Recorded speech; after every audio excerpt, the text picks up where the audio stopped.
Welcome, everyone, to the New York Making a Big Comeback of 2022 webinar. I'm Rick Kaplan, and I want to thank our sponsors for today's event: Inspired Technology, U.S. Pavement Services, Inc., Evolution Energy Partners, Northmark, and Sahn Ward. And that's me, the New England and New York Real Estate Journal radio show podcast. You can find that on Apple Podcast, Spotify, Buzzsprout, and all the New England and New York websites. Here are the good-looking moderators for the day. Me, Rick Kaplan, with the New England Real Estate and the New York Real Estate Journal, and Bill Weidner. He is a host of Realty Speak podcast. And here is our panel. We have Michael Sahn. He's the managing member of Sahn Ward. Bob.Knakal, chairman of New York Investment Sales at JLL.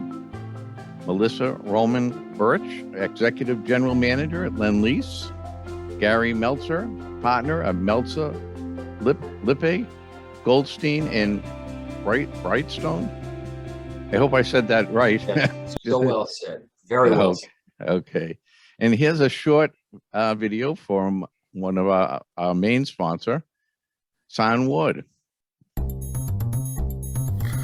Attorney Sahn Ward, Braff and Coolins, committed to providing its clients with the highest quality representation, counsel, and advice.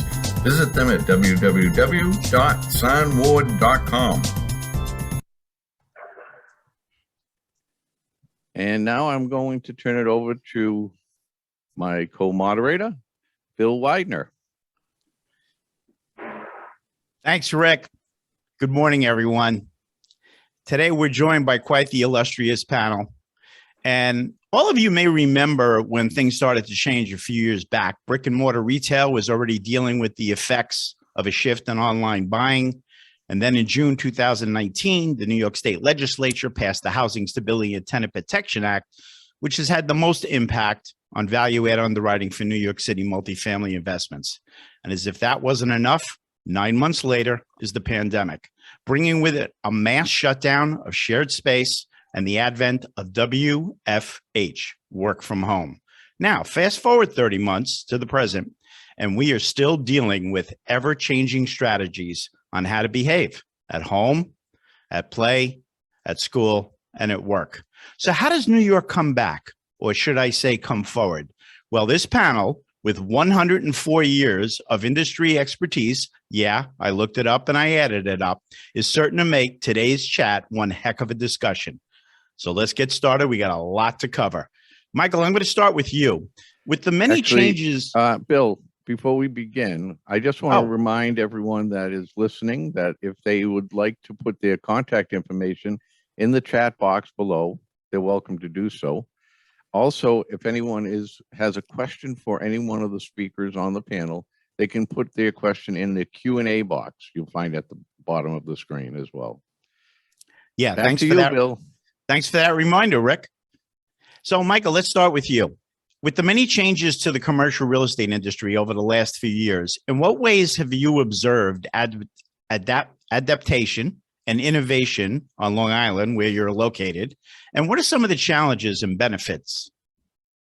Well, first of all, Bill, I want to thank you and I want to thank Rick and my other panelists for the opportunity to be part of this discussion today. I think the title of the program is quite appropriate. It's Comeback, and I think we all recognize that we're coming back perhaps in somewhat different ways than we originally started. There was a lot of discussion at the beginning of the pandemic about returning to normal. I think we're all crafting the new normal, and that's the whole idea, I think, of today's discussion. So in that regard, I'd like to highlight just several of the important changes that I've seen over the last couple of years, especially since the pandemic, that are driving forces, especially on Long Island. First of all, healthcare has become a prime driver in the real estate market, not just in terms of the standalone healthcare campuses, but healthcare is now expanding its footprint into administrative office space, strip shopping centers that are no longer useful for the type of strip mall tenants that previously existed, ambulatory care facilities, the urgent care facilities, and a variety of different type of, I would call them research laboratory facilities. The healthcare industry also includes medical school facilities. And what we've seen over the last few years with healthcare is that the major healthcare systems and the various other organizations such as ProHealth are looking to expand their facilities, rent new space, and they seemingly have an insatiable demand for various kinds of space. So I think this is going to be a continued trend in the marketplace with respect to healthcare.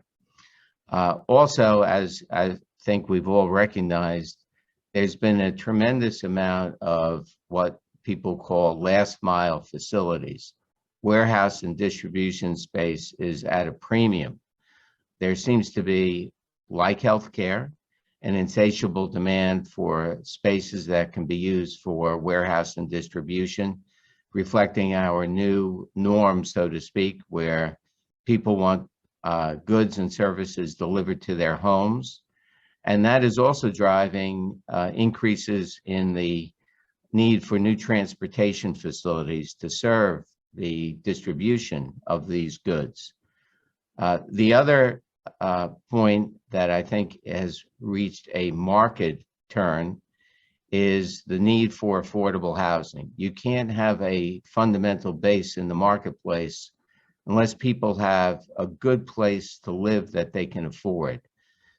At the beginning of the pandemic and continuing now, we've all seen how single-family home prices have skyrocketed, and we have bidding wars and that sort of thing for the single-family homes. But likewise, there's a marked need for affordable housing. Now, that encompasses a wide variety of housing opportunities.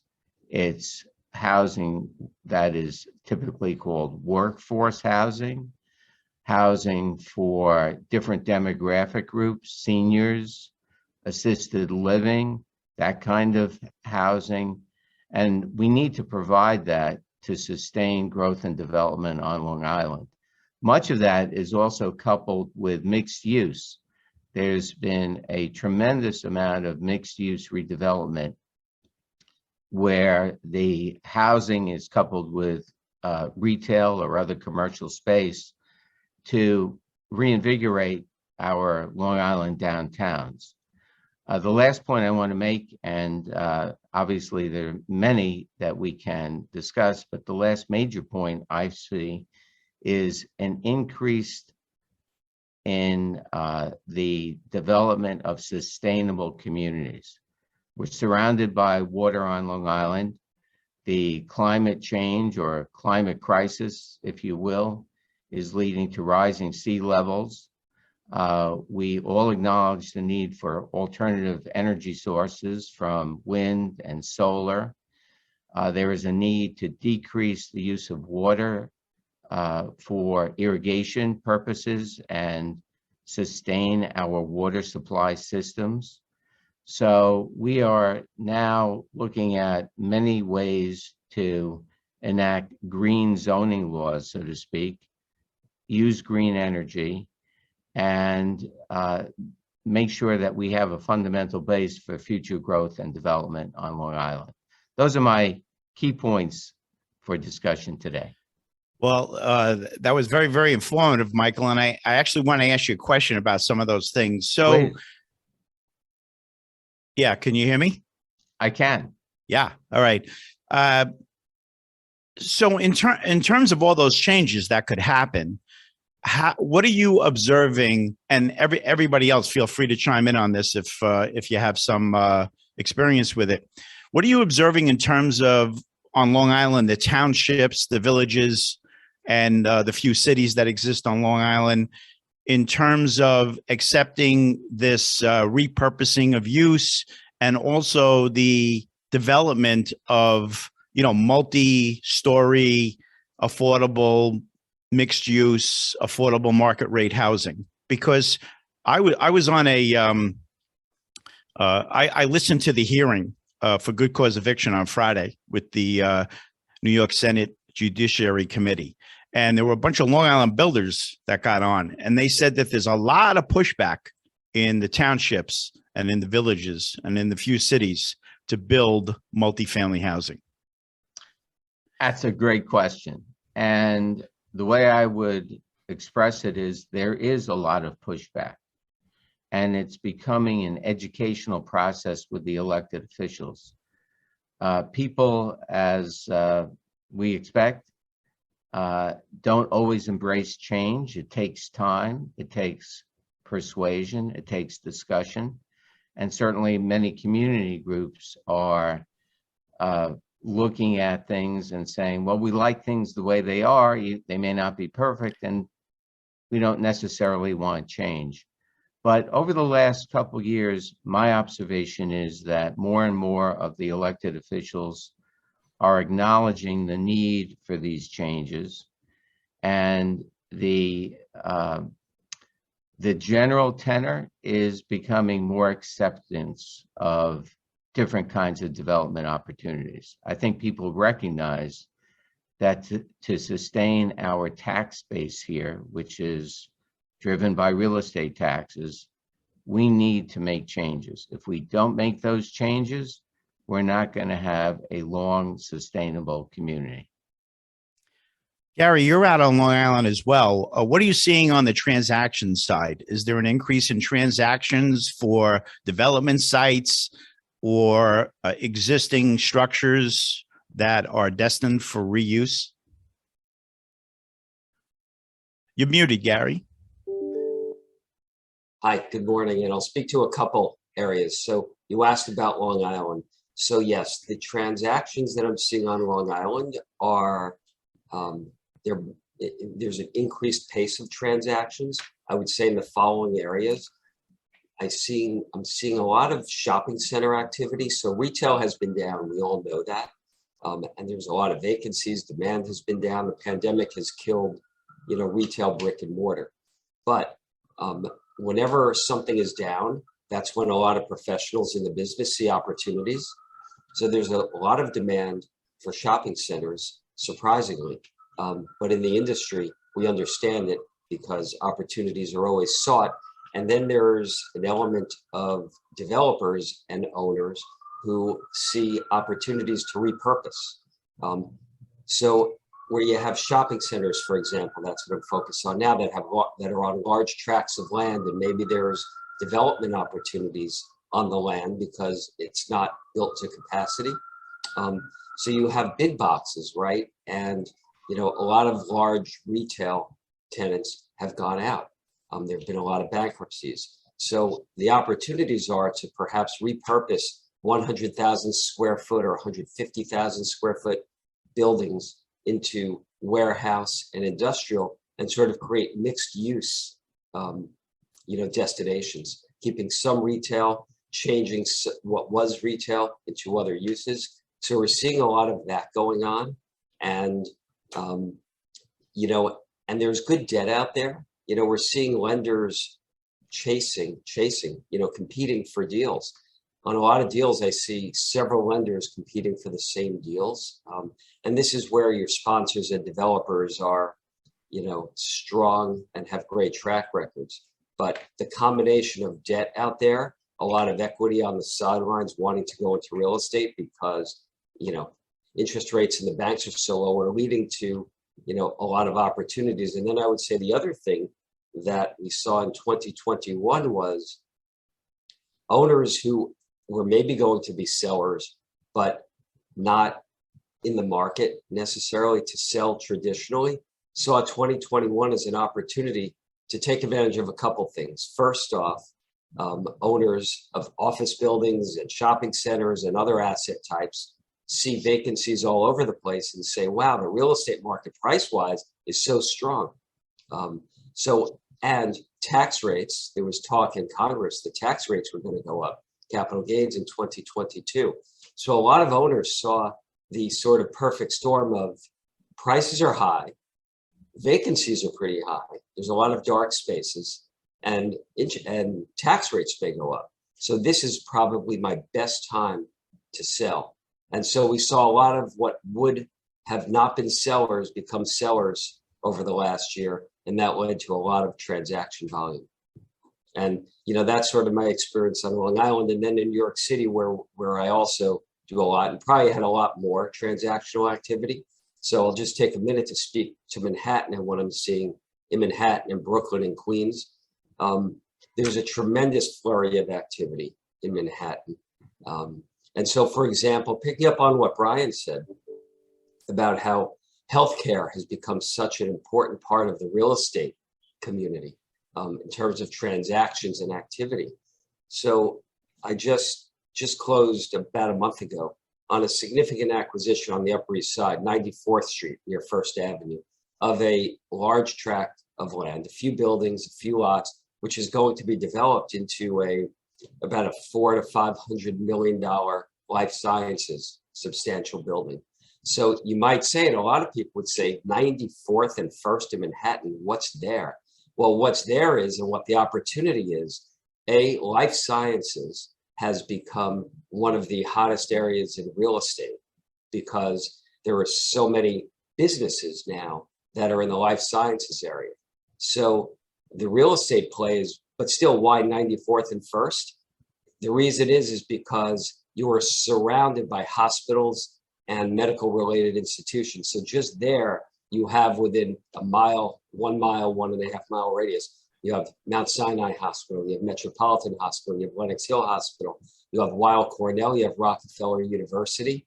And so that's where we're seeing so much activity in that area. And then I will tell you, because, you know, our client was one of New York City's top developers, tremendous track record. The debt that is chasing that, because it's now going to be financed, is there's a line out the door of lenders who want to lend on that type of product. So that's sort of a little bit of a flavor of, you know, things going on. And then one other thing Brian picked up on is, you know, we're seeing this in Queens where we have some clients who have large tracts of land. The last mile distribution is so hot and coveted. So anybody who's sitting on some land that has some size to it, that can become the use for warehousing and distribution centers, and maybe near, you know, good road access, that market's on fire. Kit. I was on mute. Based on what both of you said, it sounds like there's a lot of optimism and there's a tremendous amount of opportunity. And what I want to do now is switch over to Manhattan. So thank you for that segue, Gary. Thank you for that segue, Gary. So Melissa and Bob, you two are based in Manhattan. Melissa, your Lendlease does a lot of development, and then they continue to own and manage what they develop. And Bob, you know, you've been in the multifamily real estate industry. I think you invented the multifamily real estate industry because you have been in it so long. You probably know every building in Manhattan. You know, when you founded Bob.Knakal back in the day, you had a very, very unique approach to how your brokers worked and how they got to know the owners in different locations in the city. And I am really, really looking forward to you sharing with us what you've observed and what you expect to happen as we go forward. But before we do that, Melissa, why don't you tell us a little bit about, you know, what's happening on the development side? And I understand that in your background there, that's one of your buildings. Yes. Well, thank you. Thanks, Bill, and thanks for having me on the show. You know, 2021 was an incredible seesaw in the world of residential real estate here in New York.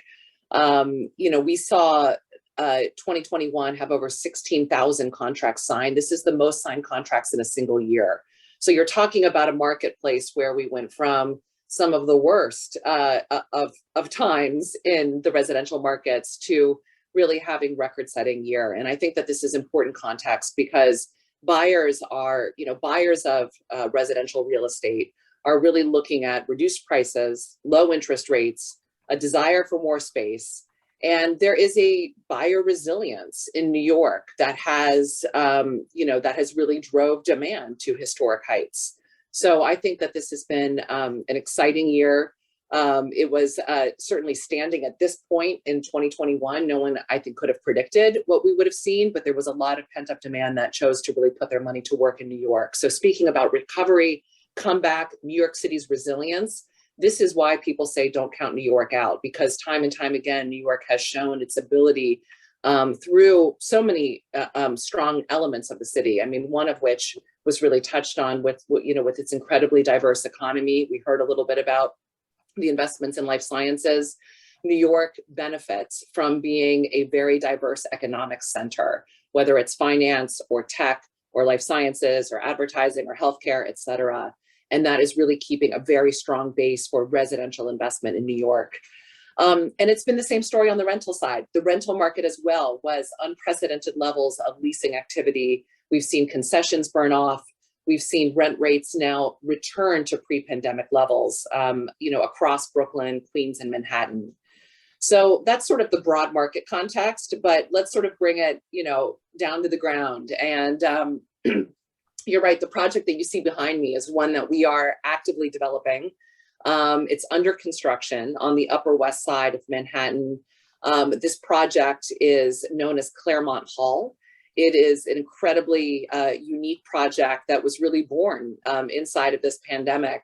The lead up to the project has been happening for many, many years. But in June of 2020, we closed on a construction loan for this project. We closed on our equity for the project, and we launched into construction for what will be a 460-foot tall tower rising from the campus of the Union Theological Seminary.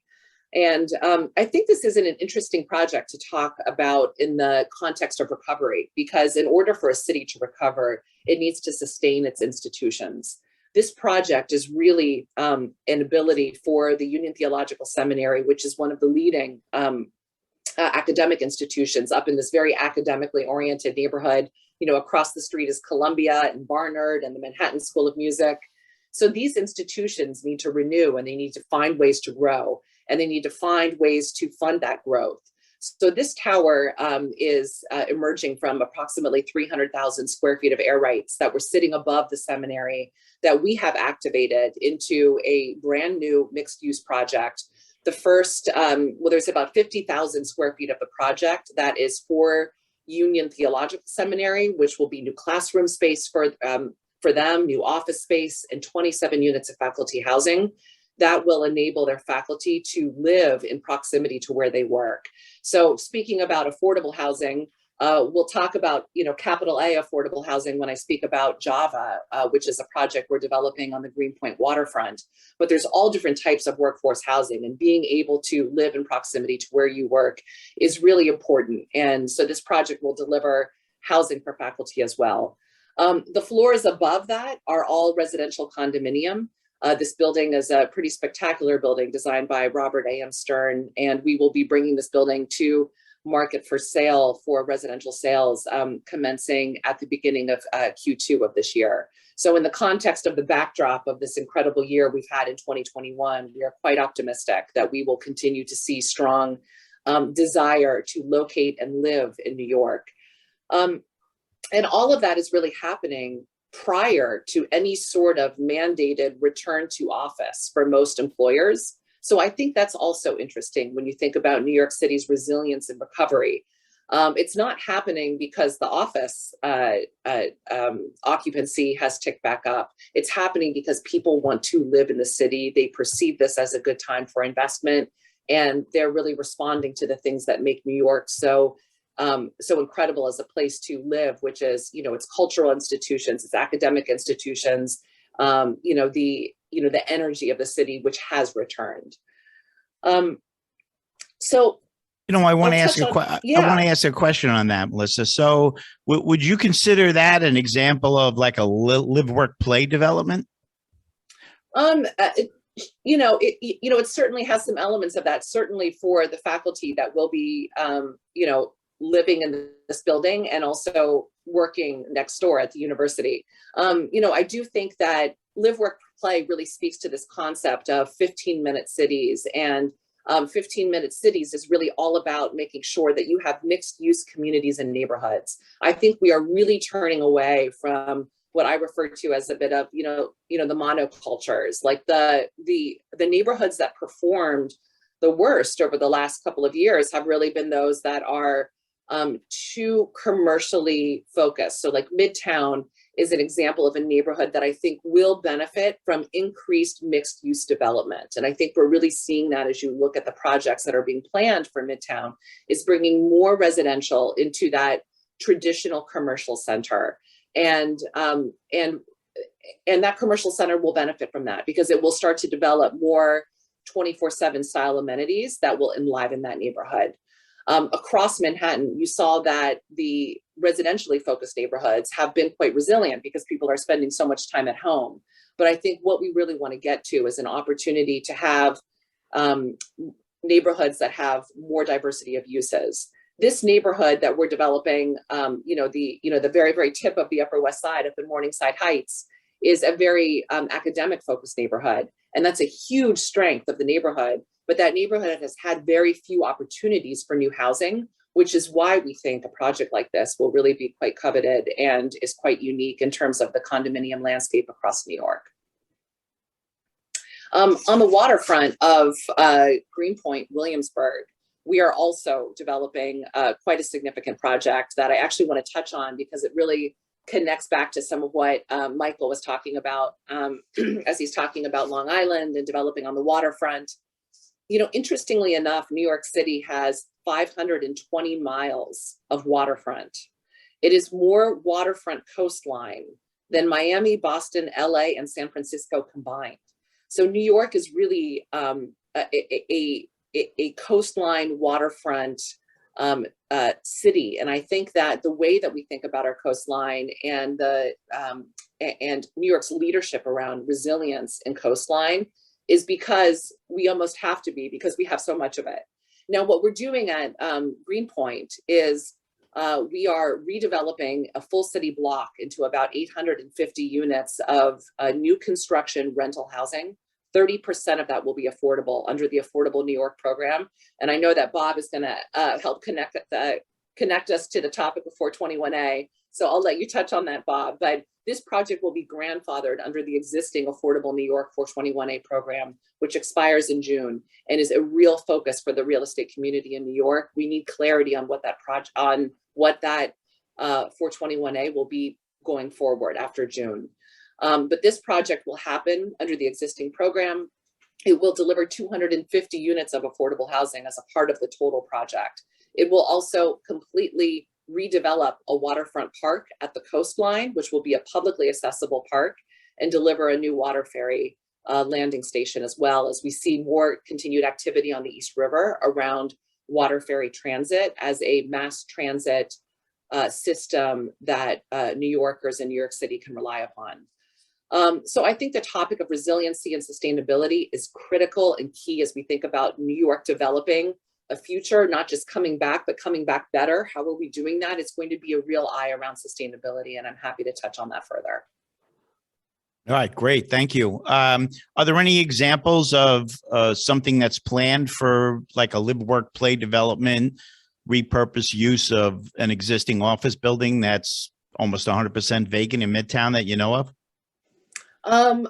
I don't know any off the top of my head, but I will say that we are going to find, I think we're still pretty early in this evolution. So I think we know that we're seeing many office buildings that will be sort of functionally obsolete because of the age of the office building. You have to realize that New York City is a very old city, and We have, the average age of a New York City building is something like 60 or 70 years old. So we need to renew our office stock. And I think you've seen that happen through the last cycle. That's why Hudson Yards was in part so successful.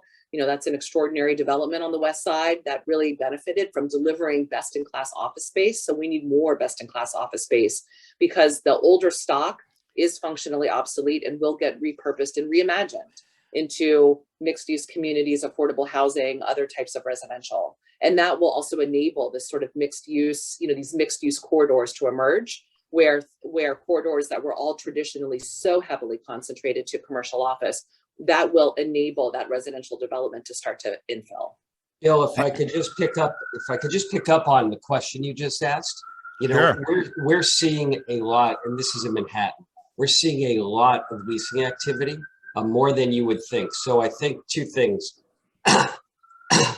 that after a year and a half to 2 years of working from home, WFH, as you call it, I think a lot of companies have realized, and a lot of people, that they want to get out, and that the collaborative environment that happens from being in the office is so far superior to not being in the office. And I think the first few months of the pandemic, everybody or most people were like, wow, this works. We can actually function. But then it diminished over time. And I think there was a real yearning to get back into the office.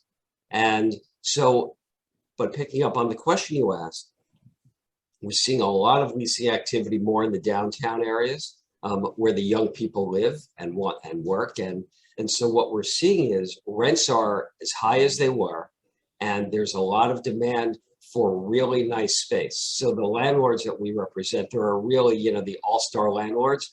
There's a lot of demand for their space. And also, and this is pandemic related, office buildings, some of them have outdoor space, and we're seeing huge premiums being paid by tenants who are able to get that outdoor space, because for the tenants who have meetings and sort of social events that they host, they're seeing that post-pandemic, there is such a coveting to have events outside, that office buildings that with it have outdoor space premiums are being paid, and demand exceeds the supply of that, is what we're seeing.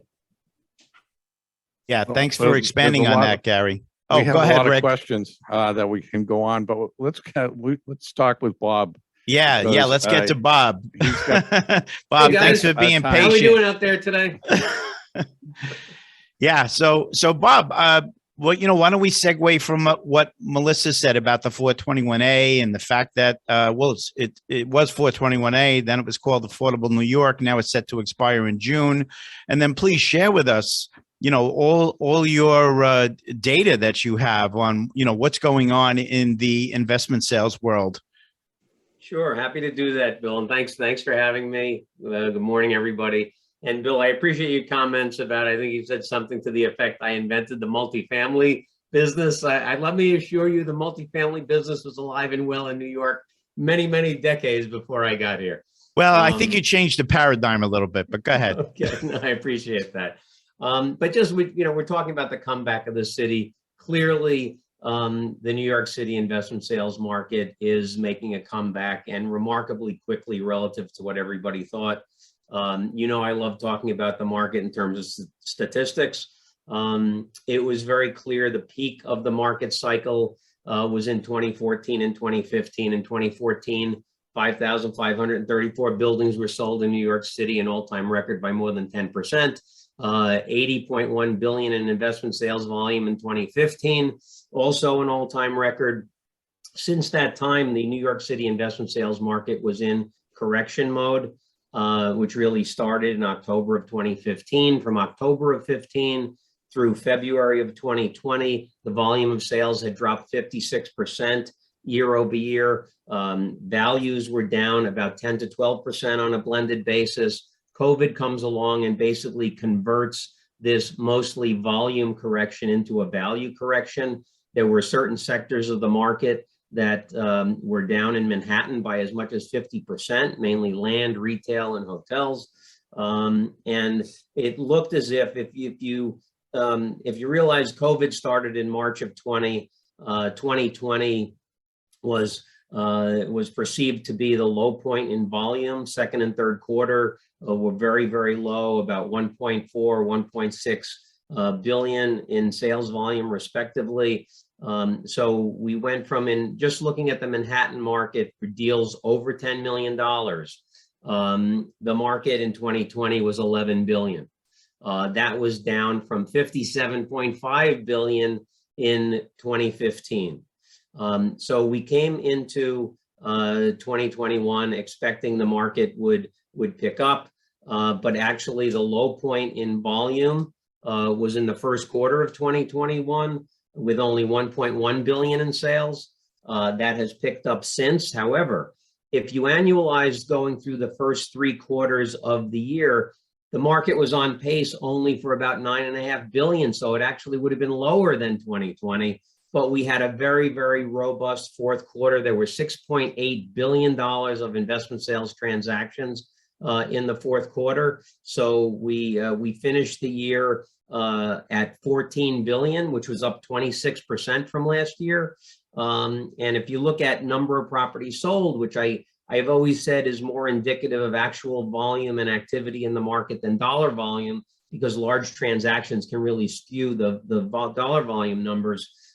We had 65 transactions in the fourth quarter over $10 million. That led us to 167 for the year, which was up 61% from 2021. So those quarterly totals in the fourth quarter, dollar volume was the highest since the fourth quarter of 19. Number of properties sold was the highest since the fourth quarter of 2018. So all of this is very, very positive. But I'll use as an analogy, if you're a baseball player and you hit 1 home run last year and you hit 3 home runs this year, yes, you've tripled your home run production, but you're still not a great home run hitter. So when we look at these statistics, you know, the number of property or the dollar volume of sales is still 75% below where it was at the peak. Number of properties sold is still 65% below where we were at the peak. So we do have a long way to go, but this 6-year trend of a negative volume, negative activity has definitely turned the corner. We think 2022 will be an extremely robust year, but for any externalities and policy relative to taxes, relative to other things, profoundly impacts the investment sales market. If you look back over the past 38 years, and yes, I'm finishing up my 38th year brokering in the city, 3 of the top 5 years in sales volume were precipitated by changes in tax policy. 1986, 1998, 2012. And so to the extent that we have a significant change in capital gains taxes or 1031 exchanges, that could derail the market from what looks to be a very robust recovery. But for those changes in tax policy, we believe 2022 will be a robust year and should have increased sales volumes for several years moving forward. So talk a little bit about the affordable New York and the prospect of more affordable housing, because we do have an affordable housing shortage, a big one. Yeah, absolutely. And I'm sorry to interrupt, Bob, but there was a question in the chat from David, and he mentioned, you know, what he thought, what we thought Eric Adams might be doing. So maybe you can touch on that, you know, simultaneously with this question. Sure. Well, first regarding 421A, it's critically important to have that tax abatement program. It is economically not feasible to build rental housing without some type of tax abatement program. So critically important. The uncertainty that is created by the pending expiration of that is having an impact on the market. Many owners have taken proactive steps to get a footing in the ground by mid-June to have their site qualify for the program. But those that haven't, it's virtually too late at this point to get that footing in. So we are hopeful that the administration will take steps to have the law renewed before it expires. There is a school of thought that the politicians want to significantly marginalize the impact of the program, and that letting it expire and then bringing back a new program will be easier to modify than modifying the existing program. We'll see what happens relative to that, but it is critically important. It's important not only for low-income housing, but workforce housing, which is so desperately needed. And every time I have an opportunity to talk to a legislator about these issues, I tell them that, the private sector has more dexterity than anything else in the world. You create the right incentives, you could get hundreds of thousands of units built very, very quickly. I know you give Melissa the right incentive, she'll go out and build 20 buildings, but we need those incentives to make sense. And the great thing that exists in this dynamic between the public sector and the private sector is that from a public sector perspective, the main objective is to maximize tax revenue per tax parcel. From the real estate industry's perspective, all we really care about is what are taxes per square foot. So the municipality has the ability through creating changes in density to achieve both objectives, to achieve higher tax revenue per tax parcel and to achieve lower taxes per square foot. And with the right balance of incentives, we can get all the affordable and workforce housing that we need. That being said, the question about the new mayor, Eric is a friend. I think that he is very cognizant of the fact or the importance that business plays in New York City's future and economy. The real estate industry, through real estate taxes, transfer taxes, mortgage recording taxes, provides more than 50% of the city's budget. And so it's critically important that we have a thriving real estate industry. And I think it's also important that our politicians realize that broadening our tax base is critically important. We have 1,600 families in New York City that pay 27% of the income taxes. How many of those families have now relocated out of the city? We're waiting for those statistics to come in, but we need to broaden the tax base. We need to not have things like the Kingsbridge Armory fiasco, the Annabelle Basin fiasco, the not rezoning of Industry City. These are things that local politicians were against, but what they would have done is broaden the tax base, created jobs, created more tax revenue. How can you be against these things? So I think the mayor is very much in tune with a number of things that would be very beneficial to our real estate industry. And we're very, very optimistic and hopeful that changes will be made that will benefit everyone in the city. Bob, what about the major turnover in the city council? You think that's going to have a positive impact? Well, there was major turnover in city council, and yes, it's the balance between the mayor and the council. The results of that were not as bad for the real estate industry as they might have been. But again, I think it's important that we look at, and our legislators look at a number of things. Look at quality of life, look at issues impacting crime. Crime is a huge issue, and I think there was a lot of optimism surrounding Eric being elected, given his past as a policeman and a police captain. He will have the respect of the police, the industry, and I think the broader business community in New York is very concerned about our new district attorney coming out saying he's not going to enforce the law and not going to prosecute folks who commit certain crimes. That was very, very troubling, and I think that we need to have commuters feel safe getting on trains and buses so that they get back into the office. The physical occupancy of office buildings is only 32% presently. We need to get that back up to impact retail, impact a number of different things. And I think that public safety is a huge component in terms of getting folks back into the office. So there are so many different issues impacting everything, but the whole ecosystem of life-work balance, needs to be adjusted so that folks feel safe coming back to work and getting our city moving again in the right direction. I want to circle back to the point you made about the tax revenue per site and per square foot. And I think a lot of people feel that sometimes an affordable housing project that comes with a huge tax abatement is an unfair advantage to the developer as opposed to existing buildings, that are paying the full taxes. And I think the point that you made actually speaks to that very, very well, because the tax revenue on that site is not changing, right? It's staying the same. Yeah, I mean, if you think about it, there's a lot of pushback, people saying, well, you can't give a tax break to these buildings where you're going to have multimillionaires living. Why should they get a tax break? Well, let's put this in perspective. And I have this conversation with elected officials all the time. And I think most of them who are against it don't really understand the issue. So you have some dilapidated 3- and 4-story buildings on a site. That site produces $200,000 of tax revenue for the year.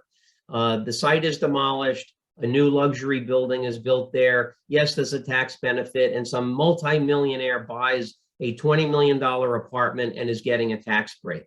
But that tax break is temporary. And in the future, the taxes on that one apartment will be much more than the whole tax parcel was producing in revenue for the city. And the taxes on that entire building might be $10 million or $20 million versus the $200,000 that was being collected before. So I think we have to look past the fact that, some people may get a temporary tax break. It's not a tax break in perpetuity. It's temporary. Ultimately, the building of that building creates jobs. It creates economic activity. It will create more tax revenue, and ultimately has several tangential benefits for the city. And it's so important to have that, the city growing. Cities are like sharks. They have to keep moving forward to stay alive. We need new development, and the fact that the 421A is expiring and we're not taking proactive measures to renew it is potentially creating an air bubble in the development pipeline in the city. And then I guess oh, I'm sorry, Melissa, go ahead. Hi. Yeah, I was just going to jump in on that in terms of a use case for 421A. I mean, Bob cited an example, and I think that those examples are few and far between. The vast majority of applications for 421A are in rental housing production, so creating new rental housing. And so, Bob is absolutely right that you have, for the example of a project on the waterfront or an infill project, you continue to pay the taxes that are already being charged on that site. You just don't pay the improvement on, the taxes on the improvements for a certain number of years. In the interim, you also get 30% of the units as affordable housing, which I wanted to get into this conversation because 421A is really an essential affordable housing program. So yes, it creates more housing overall, including market rate housing, but it enables the creation of affordable housing without the city paying for it. The city is not investing, the city is not bringing capital dollars to create the affordable housing. The affordable housing is, part of the inducement package of the government saying we are not going to increase the taxes from what they were when you first bought the site. Yeah, and I think, Melissa, that's a great point. And one of the things to think about also is that, particularly in Manhattan, even in the depths of COVID, there was only about a 6 to 9 month period we went through where developers were looking at land only for rental housing and nobody wanted to buy land to build a condo. But that quickly shifted. And even today, the overwhelming majority of development sites in the city are being bought for condo construction. That's not helping the affordable housing problem that we have. And you need that 421A to stimulate rental construction. It creates affordable units. And the city desperately needs those units for folks who want to be able to afford to live in the city. And when you, if I could, go ahead. just a quick point. what Melissa and Bob are talking about is actually mirrored on Long Island also, where many of these kinds of projects require some sort of IDA assistance or other tax relief. And frequently what happens is there is large opposition from different groups. School districts, for instance, have been very active in opposing IDA tax pilot payment agreements, fearing that they will lose tax revenue. But it's very short-sighted because in the short run, yes, there may be some pilot benefits. On the other hand, without the project, many of these properties would be performing subpar. The school district would not be getting the tax revenue from it. And in the long run, everybody is going to get more revenue from taxes than otherwise. And it's not just school districts, it's community groups and even some other municipalities. So I think what we're saying is there has to be a creative partnership between government and developers to craft the right tax incentive programs for different kinds of development and different properties to maximize the benefit for everybody. And then, you know, just to add to that, all the people that are moving into these rental properties, whether it be the affordable part or the luxury part of that rental project or a condo, you're increasing the population of the neighborhood, which creates the need for more businesses to serve that population, which translates into more sales tax. So by taking that underperforming asset, as Michael said, and turning it into a population explosion, you're really bringing a lot more tax dollars into the city or the municipality where the project happens to be. Exactly right. And another factor out here is many of these type of mixed-use developments are now being built around transit facilities. So the common term is transit-oriented development out here. And what that does also is it makes it easier for people to live in these buildings without owning 2 or 3 cars. And it has another, so that's a corresponding benefit in terms of emissions and lessening traffic on the roadways. So you have to look at it globally as a very large benefit to increase development in the short and the long run. Yeah, and in the city planning has done a very good job over the past couple of decades of increasing density around mass transportation hubs and decreasing density far away from mass transit. That dynamic has to continue. Something that really would help the whole affordable housing program. We've been calling for this for many, many years, is the state should lift the 12 FAR cap on residential density, and city planning should continue to encourage even higher density around major transportation hubs with an offsetting decrease in density further away from mass transit. And that's something that would be very, very beneficial to the city as well. Not to mention the economy of the city, because it puts people to work. It, you know, it brings people back to live in the area, and it makes a great incentive for developers. Does anyone want to touch on Governor Hochul's plan for housing?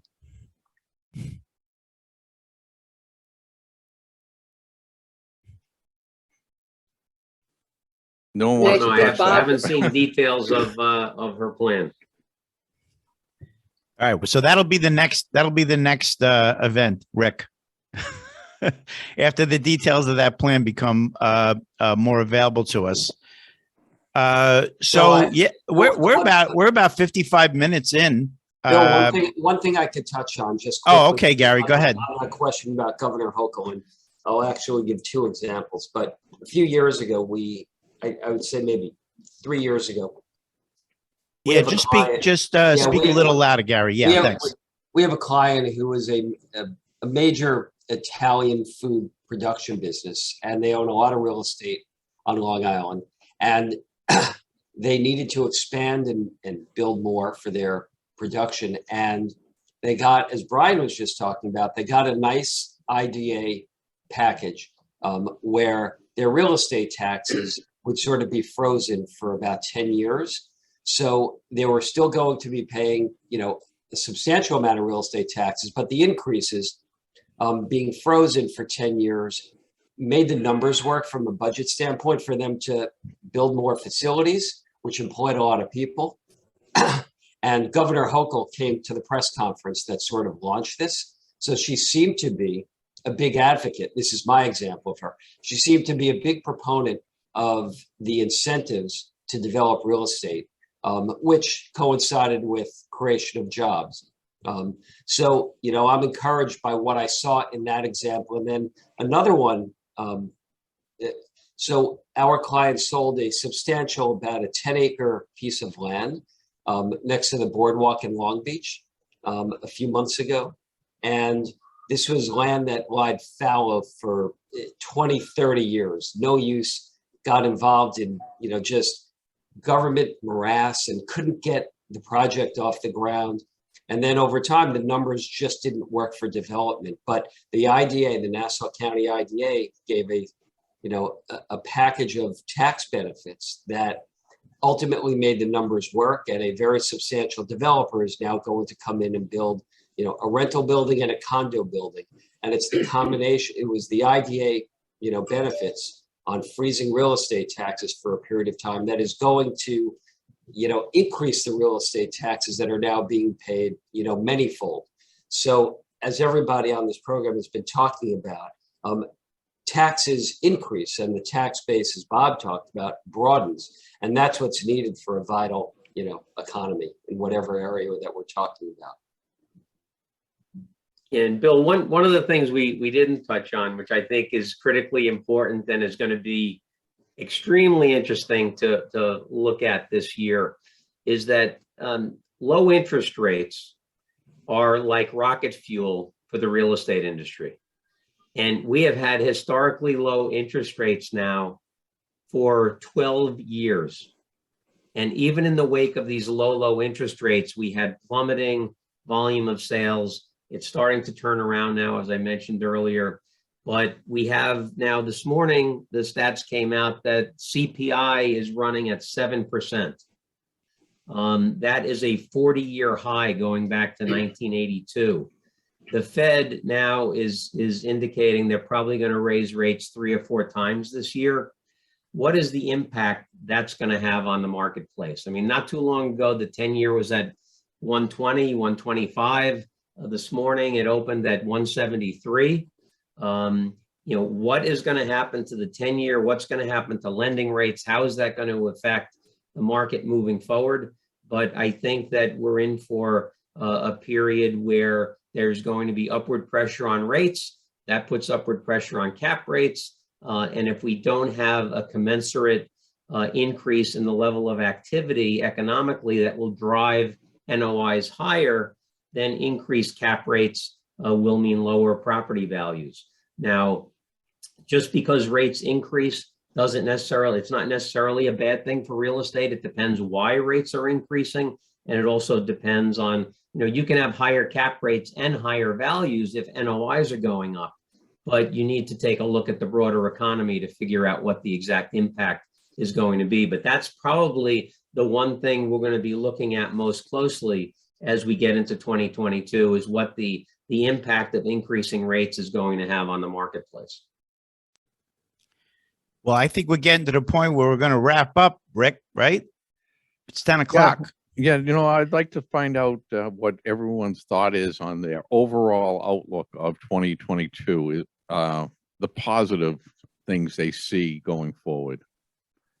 If everyone could maybe touch on that in a short paragraph, maybe.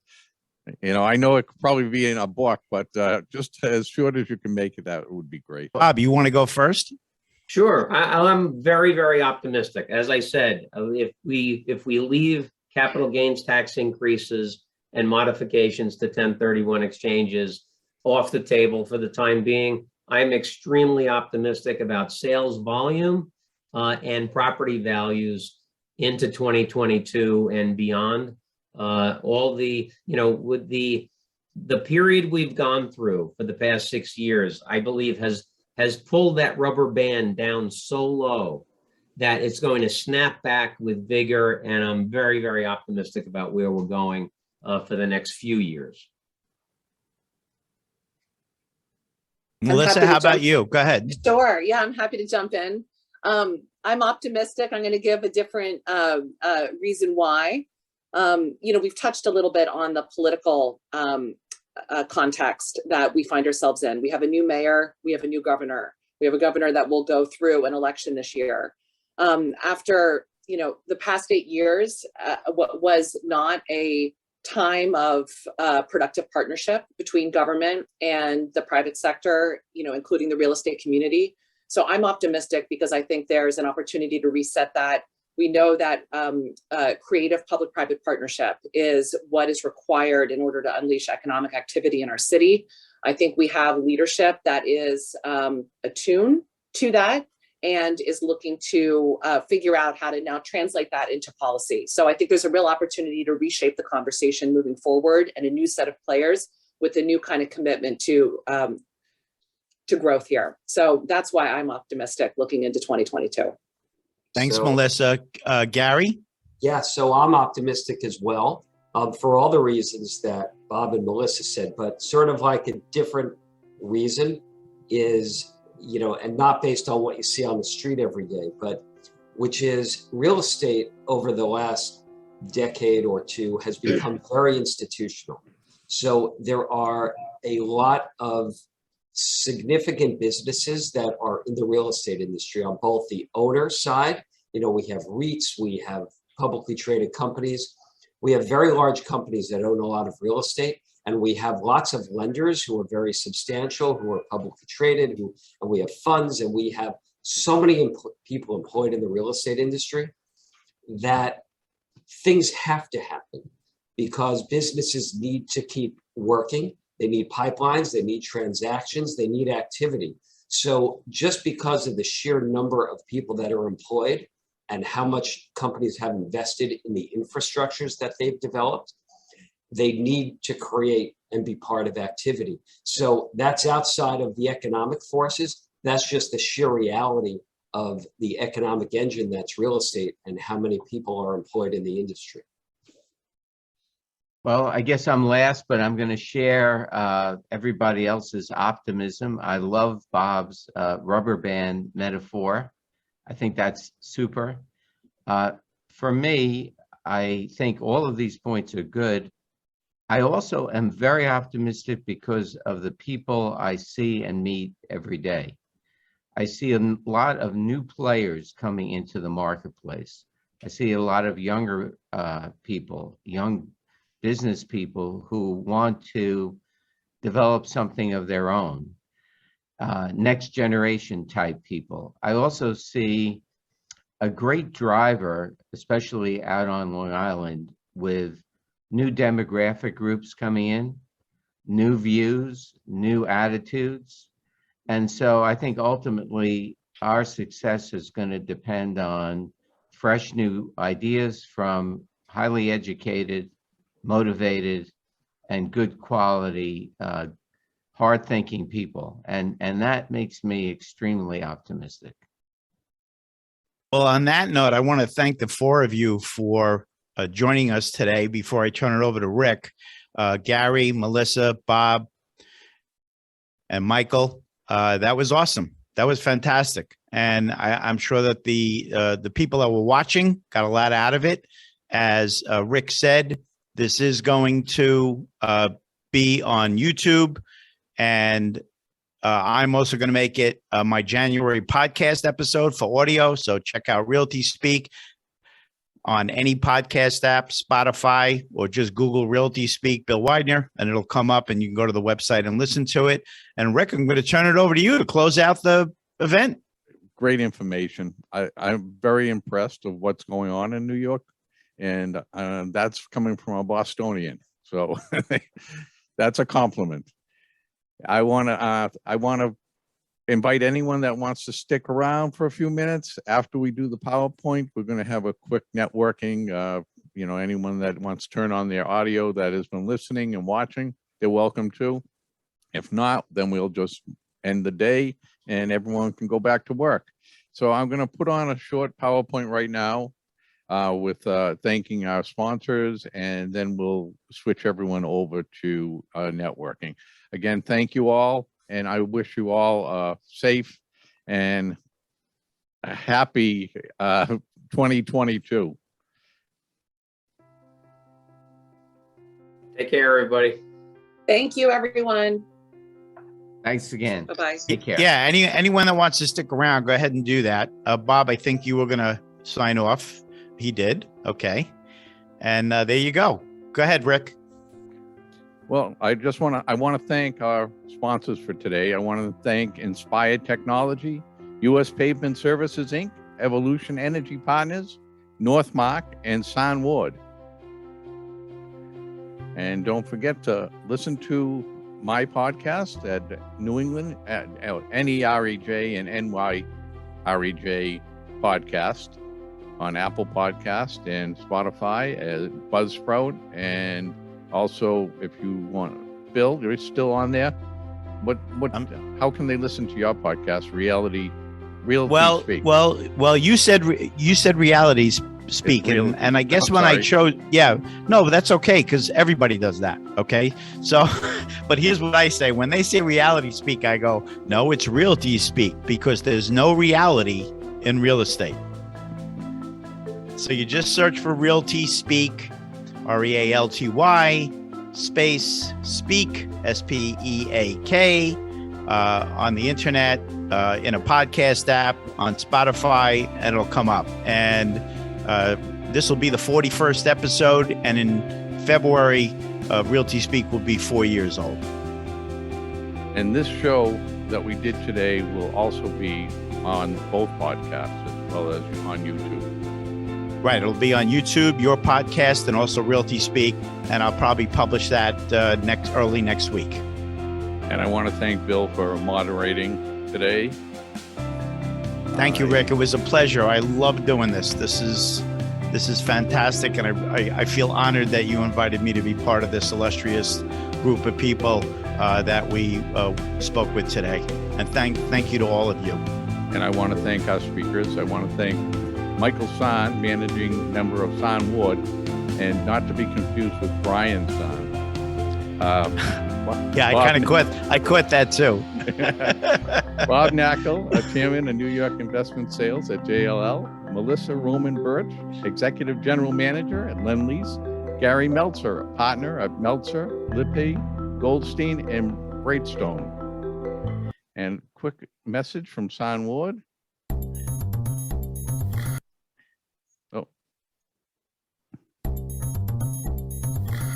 Attorney Sahn Ward, Braff & Coolins, committed to providing its clients with the highest quality representation, counsel, and advice.